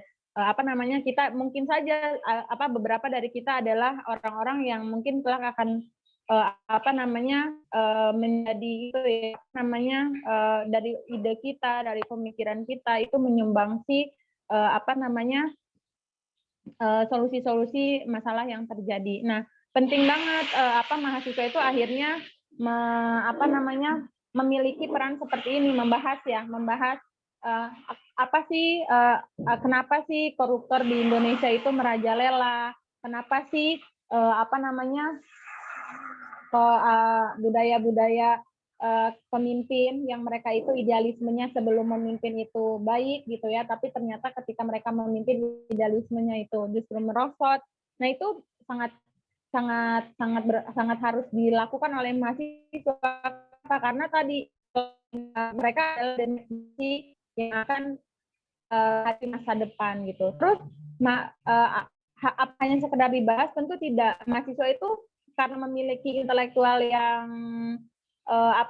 yang lebih tinggi dibandingkan masyarakat pada umumnya gitu ya, penempatan posisinya. Tapi di situ mereka itu harusnya bukan hanya sekedar berbicara tentang masalah ini, tapi mereka mencari solusi apa sih yang akhirnya baik, yang pantas ketika berbagai solusi yang dipertimbangkan itu selalu nothing gitu, nggak ada apa-apanya, tidak berbuahkan hasil, justru malah melahirkan masalah yang baru, justru menghadirkan dilema yang baru gitu ya. Sehingga hadirnya intelektual adalah mereka itu selalu mencari solusi apa yang baik. Khususnya kita ya sebagai mahasiswa ataupun orang-orang yang berhubungan dengan masyarakat gitu ya. Nah, ketika menyikapi satu masalah, kita kan Muslim nih, kita mengkritisi tuh berbagai masalah yang terjadi, terus solusinya ternyata itu nggak mempan, kita cobalah combine dengan solusi yang lain. Misalnya solusi Islam, ya karena kita kan Muslim. Kira-kira Islam punya nggak sih saya kan kalau sekarang kebudayaan korupsi itu kira-kira Islam punya nggak sih solusi untuk memberantasnya? Oh sekarang masalah free sex misalnya, Islam punya nggak sih solusinya? Sekarang anak-anak itu sukanya nge-gadget atau mahasiswa itu sekarang justru apatis, hedonis gitu ya. Sekarang kan kalau mikirin mahasiswa tuh kayaknya orang yang nongkrong di kafe, terus orang yang memikirkan tentang karir, terus orang yang mereka tuh fashionable, mereka itu yang kayaknya wah banget, tapi wahnya itu tidak menunjukkan mereka itu adalah sosok generasi masa depan, tapi justru generasi yang kayaknya nggak layak deh untuk ngumpul di masa depan gitu. Nah, peran mereka di sini tuh harusnya tadi itunya ubah itu semua, karena duduknya mereka meskipun hari ini tidak tidak memiliki memiliki tempat di pemerintahan misalnya ya, tapi dari mereka berbicara, dari mereka berpikir, terus dari mereka mensinkronkan antara fakta dengan sebuah solusi gitu ya. Nah, itu bisa menjadi hal yang dipertimbangkan gitu. Makanya kan kita ngelihat ya beberapa kejadian di negara kita misalnya kayak reformasi, ya tindak tanduknya dilakukan oleh mahasiswa karena pada saat itu memang pengaruhnya luar biasa ya, pengaruh intelektualitasnya gitu ya, terus masyarakat juga melihat itu gitu. Tapi seiring berjalannya waktu karena tadi peran mahasiswa itu bukan berubah, mereka itu mengubah ya, akhirnya dari dengan peran-peran seperti itu yang akhirnya membuat mereka itu justru semakin jauh menjadi kepercayaan masyarakat gitu. Makanya di sini mahasiswa itu kan sangat disayangkan ya ketika mereka itu di dalam pikirannya hanya kuliah, wisuda, terus kerja. Atau misalnya kalau di Unpam itu kan budayanya kuliah kerja ya, kuliah kerja. Nah itu tuh justru sayang banget gitu karena jangan sampai peran mereka itu tergantikan untuk menjadi budak kapitalis. Budak kapitalis itu karena mereka adalah kuliah dan intelektualitas mereka itu bukan dipakai untuk membangun masyarakat, tapi untuk membangun kapitalis, membuat kapital atau orang-orang yang memiliki keuntungan, yang memiliki modal itu justru semakin kaya. Nah ini sangat disayangkan dan akhirnya membuat ya generasi ini tuh semakin nggak ada apa-apanya. Kalau misalnya kita sebagai mahasiswa identity lah gitu ya. Nah terutama dengan mahasiswa memiliki siswa ya, memiliki akidah Islam gitu ya. Yang ketika kita itu tidak membenturkan itu misalnya kita itu tidak mengaitkan fakta yang terjadi dengan Islam punya, maksudnya mengaitkan kira-kira dalam Islam itu ada nggak sih solusi itu, kira-kira dalam Islam itu menanggapi ini seperti apa, ketika Islam dalam menanggapi itu seperti apa. Nah, itu sayang banget perannya. Tidak dipungkiri di masa kejayaan Islam pun itu para intelektual itu mereka adalah orang-orang yang menjadi rutin gitu ya. Di usia mudanya mereka itu bukan hanya sekedar membuat prestasi untuk mendapatkan sebuah kekuasaan, tapi pikiran mereka dan apa yang mereka katakan itu tuh menjadi satu hal yang dipertimbangkan gitu, solusinya gitu. Makanya jangan sampai kita itu peran itu hilang di dalam kehidupan kita. Kita itu justru jadi masalah baru di masyarakat gitu ya. Kita itu semakin individu, kita itu peduli dengan orang lain, kita itu nggak peduli, kita itu support.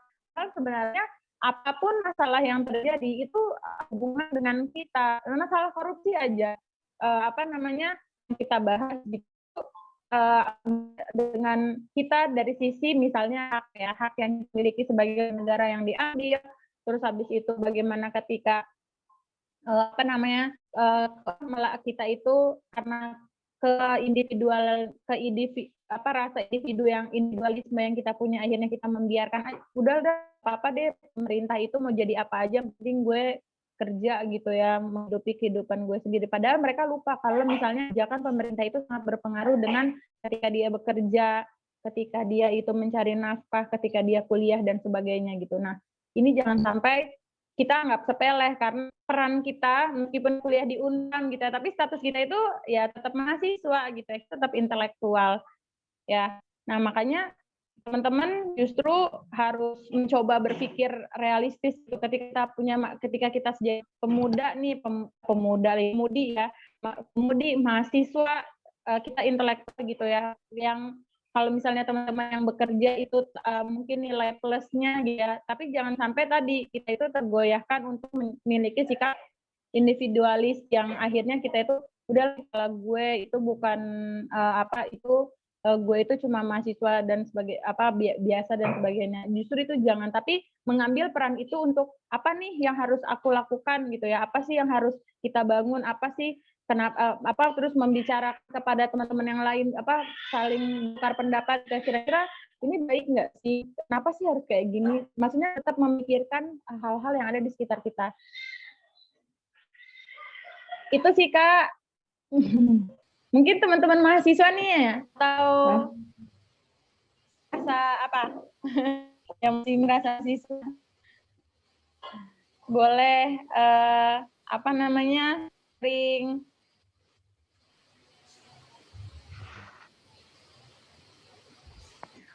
Oke, jadi peran penting banget ya untuk seorang muslimah mahasiswa ya Kak. Iya, penting banget.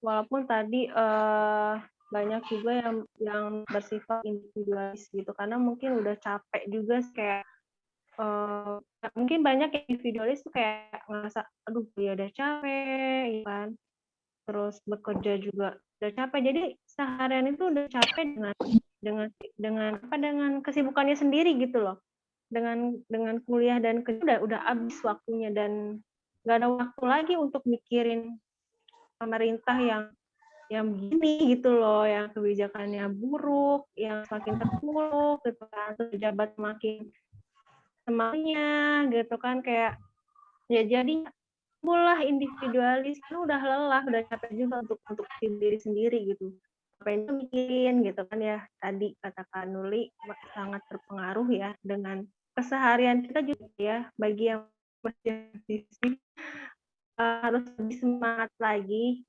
karena jangan berpikir hedonis banget.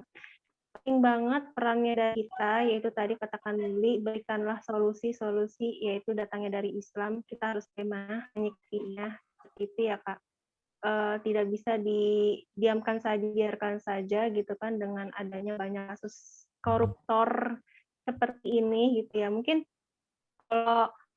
kalau dulu mungkin kayak lebih flow ya kayak ngajak mahasiswa yang lain kan, ayo gitu kan, demo dikit-dikit demo gitu kan, rusuh gitu kan, itu mungkin dalam bentuk hal penerimaan mereka gitu ya, bahwa wah parah nih, dana masyarakat diambil lagi gitu kan, dimakan lagi gitu kan. Jadi kalau dulu mungkin lebih banyak action frontalnya gitu ya. Kalau sekarang ya korupsi itu adalah masalah.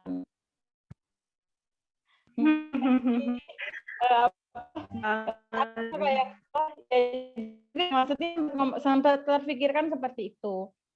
Dan yang sakit hatinya lagi itu masih menggebu-gebu dalam pikiran saya, mikirnya gini, kalau saya itu maksudnya masih begini bahwa ketika jadi mahasiswa jadi tadi ketika kita fokus dengan idealisme kita ketika sebagai mahasiswa yang gebu-gebu ya pada jadi pemimpin, bisa saja kita yang terpental atau enggak kita masuk ke dalamnya gitu. Nah di sini justru itu akan menjadi muhasabah mahasiswa juga. Oh ternyata dengan tanda kutip itu ya, dengan statement yang seperti itu, oh nggak sadar nggak sih kalau yang korupsi sekarang itu mahasiswa 98 yang berhasil menggulingkan otoritas selama 30 tahun memimpin Soeharto gitu ya. Mereka ketika dikasih kekuasaan lagi dari Soeharto ya. Bahkan kan banyak tuh meme-meme yang enak zamanku toh gitu ya, dengan wajahnya Soeharto gitu ya.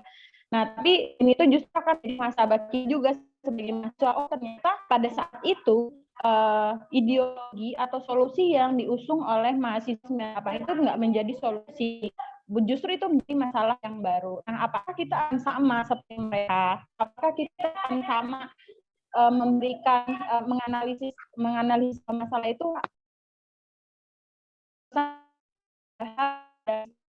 Allah udah ngasih ya itu ya, kayak aturan sah banget, mulai dari kita bangun tidur pagi, dari potong sampai apa namanya potong tangan, maksudnya tangan itu sanksi sarkasnya maksudnya sanksi negara gitu ya. Yang itu tuh rinci banget, bahkan sudah terterapkan dari masa Rasulullah sampai masa Turki Utsmani di tahun 24. Bahkan kalau tidak ada, bahkan kalau misalnya teman-teman mau ngebenturin nih, misalnya pada saat ini misalnya teman Islam sama nih kita lebih bagus ya, sosial itu pendidikan hari ini sama pendidikan Islam itu. Kalau misalnya teman-teman mau benturin nih, misalnya itu lihat ada itu teman akan melihat bahwa Allah itu amazing banget ketika memberikan aturan sepaket, meski bahkan dengan metode yang luar biasa itu ijtihad gitu ya, dan ada cara pengambilan ilat yang akhirnya itu pun Rasulullah itu tahu 1400 tahun yang lalu, dan kita sebagai umat sampai hari ini dengan fakta-fakta yang berbeda pada masa Nabi, dengan sarana dan fasilitas yang itu berbeda pada masa Rasulullah juga gitu ya. Tapi hukum syariat ya tetap dikembangkan, hukum syariat itu masih bisa tetap menjawab masalah-masalah yang itu disebutkan langsung dalam tetap gitu. Tapi nggak dengar tuh hukum ini hukum itu dalam Islam gitu ya. Kalian yang belum dengar, apa kalian cari tahu gitu ya, kalau Islam punya solusi itu gitu. Nah, itu yang harus masalah. Karena sampai sejauh ini ya, saya itu ngaji Islam itu dari kuliah ya, dari kuliah semester 2 apa 3 gitu. Dan saya nggak pernah ngedapet jawaban yang Islam itu nggak ada jawabannya. Nah, makanya sebagai mahasiswa yang khususnya seorang muslim itu sayang banget kalau itu justru mau disamakan dengan predikat mahasiswa seperti itu, karena ya kita belajar ya masa lalu itu justru nggak bisa dilupakan ya, tapi dia akan menjadi sarana pembelajaran kita gitu. Emang kita mau jadi menjadi seperti mahasiswa 98 hari ini? Memang kita mau jadi mahasiswa yang, atau justru mahasiswa yang seperti sekarang yang mereka pikir mahasiswa itu adalah hedonis, apatis, individualis gitu ya? Ataukah justru kita mau menjadi mahasiswa yang berbeda, mahasiswa muslim yang seperti karakter-karakter para intelektual yang ada di masa Islam? Bagaimana ketika masa mudanya mereka itu justru menjadi orang-orang yang hebat gitu ya, mereka bisa menciptakan ini dan itu, mereka bisa menaklukkan sebuah negara, bisa melakukan mereka bisa antisipasi masalah perekonomian yang ada di masyarakat. Nah, itu gitu. Peran itu yang harusnya ambil gitu.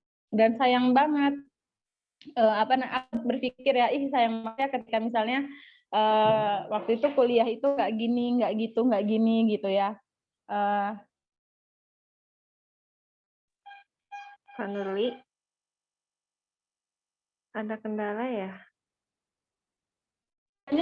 Datanya keluar sih, maksudnya.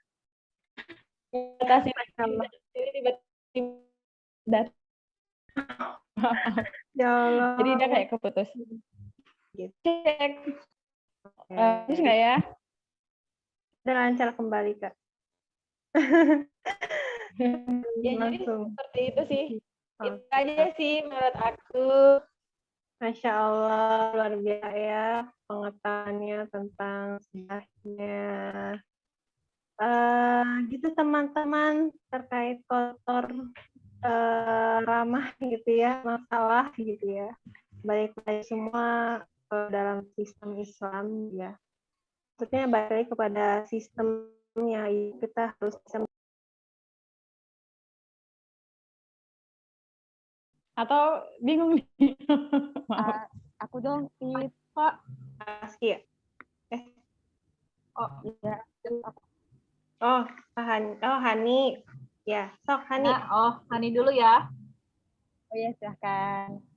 Kan dari tadi kan Kak Nurli udah jelasin nih tentang peran masyarakat dan khususnya kita mahasiswa dalam menanggapi problematika di negara ini. Sebenarnya kalau hakikat peran pemerintah sendiri itu apa sih, Kak? Kalau yang kita tahu kan di sistem sekarang ya pemerintah buat undang-undang, mengesahkan undang-undang.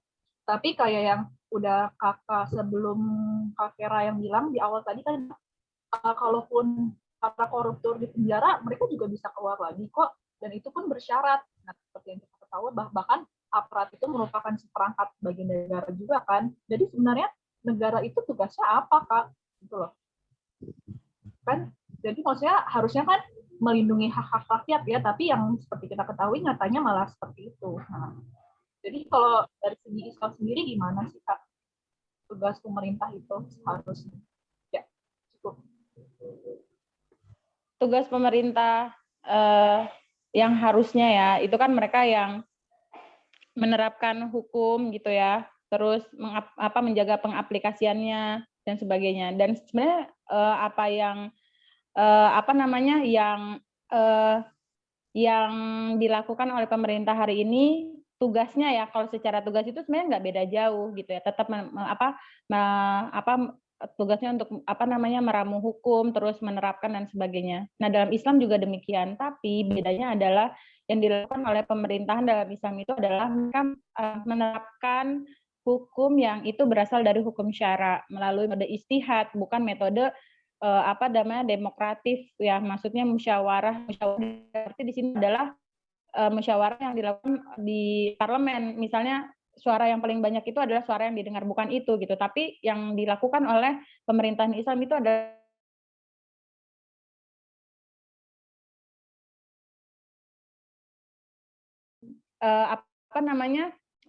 selain itu mereka itu yang akan nanti menjaga bagaimana pengaplikasiannya di tengah-tengah masyarakat. Dan dan ini tuh dilakukan ya based on hukum syara aja gitu. Ketika misalnya mereka termasuk ketika mereka berbasis ekonomi atau misalnya masalah pendidikan, terus masalah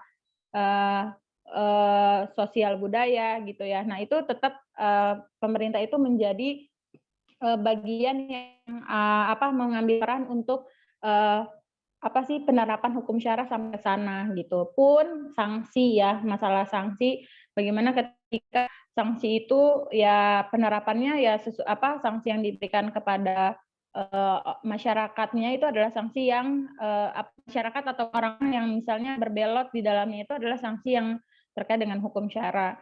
Nah, akhirnya di sini peragara dalam Islam itu ya memastikan bahwa Islam itu benar-benar terterap secara paripurna gitu, termaksud dalam bukan hanya terterap dalam wilayahnya dia ya, tapi bagaimana ketika dakwah itu bisa Islam itu bisa tersebar ke wilayah lainnya, maksudnya di luar negaranya dia. Nah, itu juga menjadi peran negara gitu.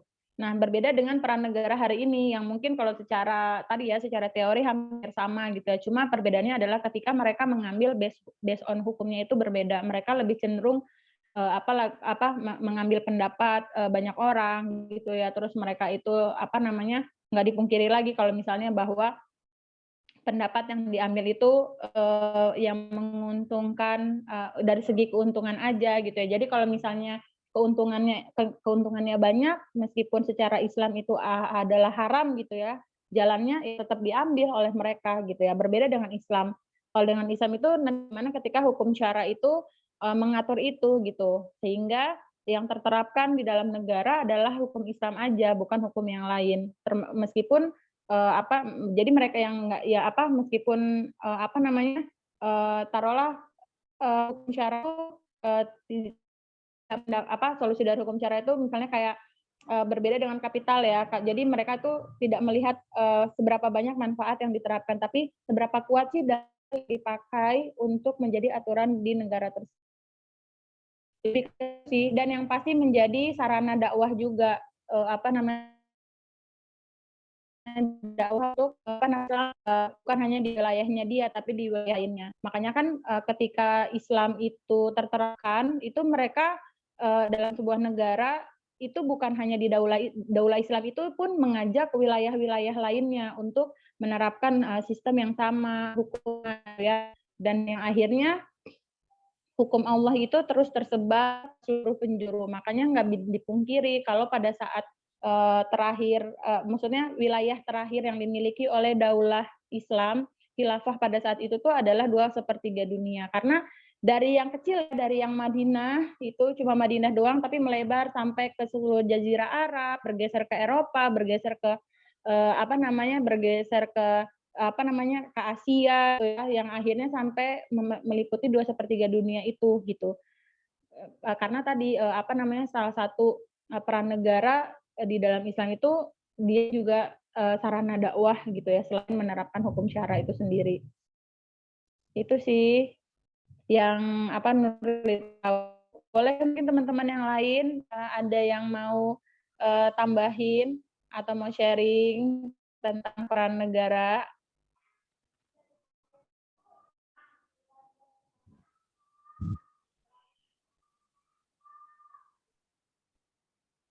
Ya, begitu Hani kata penjelasan Kanul. Ada sanggahan, Han? Boleh sharing teman-teman.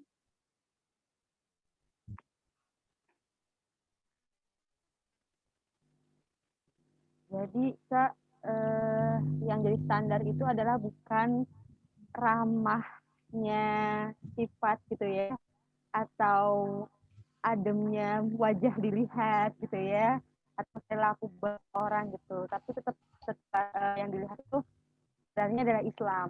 Kalau misalkan kita melihat sifat orang itu baik, ramah gitu ya terhadap sama, nanti malah kayak tadi tiba-tiba diadopsi. Atau misalkan dilihatnya baik nih, sering bagi-bagi sembako, tapi ternyata dia mau legalitas miras gitu ya.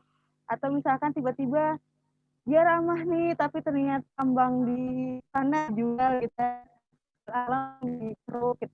Jadi ibaratnya kalau distandarkan dengan sifat manusia itu akan seperti topeng aja gitu ya, dan harus balik lagi ke hukum syara gitu ya, yang jadi standar kita gitu ya. Itu bukan Kak Nurli? Ya, benar banget. Yang aku pahami seperti itu sih. Iya, benar banget. Jadi seperti itu ya, makanya tapi balik lagi bahwa Islam itu memang sempurna, tapi yang menerapkannya itu adalah manusia. Siapa sih manusia gitu ya? Jadi bukan berarti ketika orang memiliki saksya Islam auto dia jadi malaikat ya, tapi tetap dia memiliki potensi untuk taat dan memiliki potensi untuk berbuat maksiat. Hanya saja peran Islam di sini, maksudnya dalam arti individu itu adalah meminimalisir hal itu akan terjadi gitu. Maksudnya hal-hal yang bersifat topeng ya, topeng dalam arti dia itu munafik, sifat-sifat munafik atau bahkan sifat-sifat kafir itu ibaratnya menekan angka itu terjadi gitu. Jadi ya jangan salahin juga kalau misalnya teman-teman ketika baca sejarah Islam itu ada kok khalifah yang dia itu minum gitu ya, ada kok orang yang itu ulama tapi kayak gini gitu. Oh ini ada kok di ininya dia riba atau apa gitu ya. Nah karakter itu memang tetap masih bukan karakter itu adanya potensi berbuat maksiat pada manusia itu memang ada gitu, karena posisinya Islam itu datang secara sempurna, tapi yang tadi yang menerapkannya itu adalah manusia, sehingga ketika terterapkannya pun ya manusia tetaplah manusia gitu ya, dia nggak auto jadi malaikat. Tapi berbeda dengan yang hari ini. Hari ini kan kita ngelihat ya bagaimana itu budaya korupsi, budaya apa namanya munafik ya, maksudnya bertopeng yang seolah kita ada maunya, terus orang-orang yang menghalalkan sesuatu padahal itu haram gitu ya. Itu budaya banget gitu. Karena tadi apa namanya kebebasan yang dibiasakan oleh apa namanya kapitalis gitu ya, sekuleris itu sangat berbeda dengan Islam. Justru itu ya mereka akan menghasilkan individu yang takut sama Tuhannya gitu ya, karena mereka nggak hidup di bawah aturan Tuhannya. Tapi ketika seorang muslim, setidaknya mereka tuh masih berpikir ketika melakukan ini dan itu gitu ya, meskipun mereka sangat ingin secara hasrat mendiagi, dan hadirnya Islam itu menekan hal itu akan terjadi, karena potensi kita berbuat maksiat dan saat itu ya tetap ada gitu ya di dalam kita. Oke, Masya Allah, Kak Nurli. Panjang sekali ya pembahasannya tentang koruptor ini, Masya Allah. Memang kayaknya bikin greget ya kalau ada sesuatu yang apa namanya hak kita diambil gitu loh, gitu ya. Jadi gemes kata itu Kak. Nah, begitu ya pembahasan yang disampaikan oleh Kak Nurli. Karena waktunya sudah habis nih guys, jadi kita tutup pertanyaannya ya.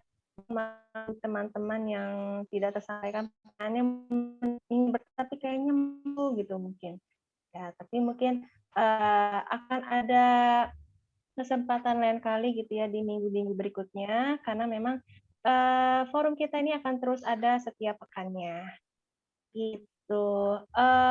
Untuk lebih jelasnya nih teman-teman, apa sih maksud saskia itu, apa sih akliyah itu gitu ya, terus apa sih nafsnya itu. Nah, itu akan ada di penjelasan ketika kalian ingin mau kajian intensif setiap minggu sekalinya, bisa dihubungi nomor yang dicantum CP gitu ya, yaitu saya akan gitu ya. Itu teman-teman. Oke, ada closing-nya Kak Nurli? Kayaknya nggak ada deh. Mungkin terus berjuang, terus belajar gitu ya. Teman-teman juga harus objektif. Kita sebagai Muslim punya apa? Apakah Allah itu hanya menghadirkan kita ke bumi, ataukah ada misi lain yang ditambah lagi dengan sepaket Al-Quran yang kita punya gitu ya, sepaket hukum syara yang dihadirkan. Apakah itu bukan satu kebetulan saja Allah itu menciptakan kita tanpa sebuah misi? Masya Allah. The best. Bye, Nurli. Gitu teman-teman. Oke, sebelum ditutup acaranya, kita dokumentasi yuk. Ini ada Kita hal yang paling menyenangkan. Foto-foto selfie ya. Eksis nih, kita butuh eksis. Oke, siapa ya yang sesi dokumentasinya? Siapa nih? Oke ya panitia. Saya aba ya. Oke. Saya babain hitungan 3. Yang itu mau di mana? Oh ya ya, off, mohon di on kamera untuk sama-sama kita eksis. Eksis di sini jangan sampai alay ya. Cukup standarnya aja. Jadi mungkin 3 kali tag. Yang pertama mungkin biasa dulu, yang kedua nasis gitu ya, yang ketiga angkat tangannya kita Allahu Akbar gitu teman-teman. Oke, siap ya panitia. Yang off kamera masih Apaan saya yang off kamera gimana? Sinyalnya kurang mendukung. Yang off. Oke, yang off kamera nggak apa-apa, ditinggal ya. Ditinggal. Oke, mulai ya. 1, 2, 3. Oke. Oke, nasis ya, bebas ya, kayaknya gimana ya, kan auratnya tertutup ya teman-teman. Yuk, gimana kayaknya? Gimana? 1, 2, 3. Oke. Yang ketiga, Allahu Akbar ya, teman, tangan kanannya. Yuk, 1, 2, 3. Belum. 1, 2, 3.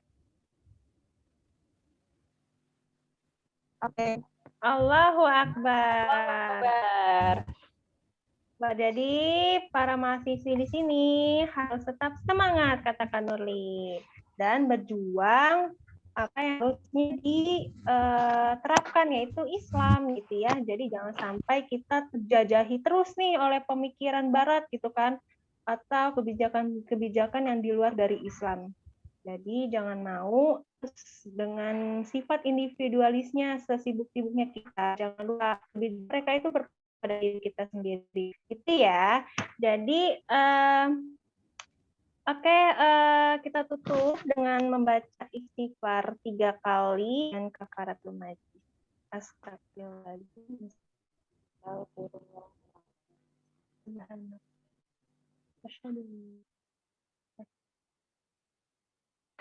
Alhamdulillahirabbil alamin. Jadi jangan lupa untuk teman-teman di review di IG-nya, yaitu Yuki Community. Nanti akan diumumkan bagi pemenangnya. Oke, jangan lupa di follow, like, subscribe medsos kita untuk sama-sama meramaikan. Pak Nurli, jazakillah khair atas waktunya kali ini, dan teman-teman mohon maaf apabila ada kesalahan. Mohon maaf bila ada kesalahan kata dari saya dan kami, kita hanya manusia biasa yang berdoa. Teman-teman jangan lupa bergabung lagi di minggu selanjutnya. Temanya apa? Tunggu aja. Oke. Tutup. Wassalamualaikum warahmatullahi wabarakatuh. Waalaikumsalam warahmatullahi wabarakatuh.